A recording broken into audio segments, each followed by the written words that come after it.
Les deux chiens et l'âne mort. Fable numéro 25 du livre 8e des fables de Jean de La Fontaine. Un enregistrement de Jean Lambert pour LibriVox.org. Les deux chiens et l'âne mort. Les vertus devraient être sœurs, ainsi que les vices sont frères. Dès que l'un de ceux-ci s'empare de nos cœurs, tous viennent à la file, il ne s'en manque guère.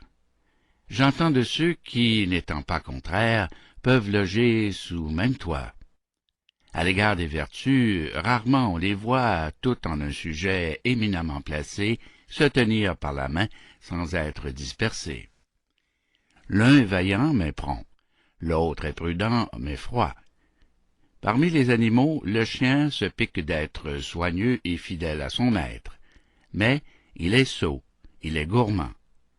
Témoin ces deux matins qui, dans l'éloignement, virent un âne mort qui flottait sur les ondes. Le vent de plus en plus l'éloignait de nos chiens. « Ami, dit l'un, tes yeux sont meilleurs que les miens. Porte un peu tes regards sur ces plaines profondes. J'y crois voir quelque chose. Est-ce un bœuf? Un cheval? Et qu'importe quel animal, dit l'un de ces matins. Voilà toujours curé. Le point de l'avoir, car le trajet est grand. Et de plus, il nous faut nager contre le vent.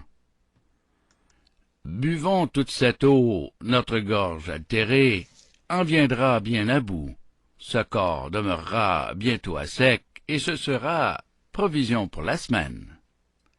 Voilà mes chiens à boire. Ils perdirent l'haleine, et puis la vie. Ils firent tant qu'on les vit crever à l'instant. L'homme est ainsi bâti. Quand un sujet l'enflamme, l'impossibilité disparaît à son âme. Combien fait-il de vœux? Combien perd-il de pas? Soutrant pour acquérir des biens ou de la gloire. Si j'arrondissais mes états, si je pouvais remplir mes coffres de ducats, si j'apprenais l'hébreu, les sciences, l'histoire, tout cela, c'est la mer à boire. Mais rien à l'homme ne suffit. Pour fournir au projet que forme un seul esprit, il faudrait 4 corps. Encore, loin d'y suffire, à mi-chemin je crois que tous demeureraient. 4 Mathusalem, bout à bout, ne pourraient mettre à fin ce qu'un seul désire. Fin de Les deux chiens et l'âne mort. Fable 25 du livre 8e des fables de La Fontaine. Cet enregistrement fait partie du domaine public.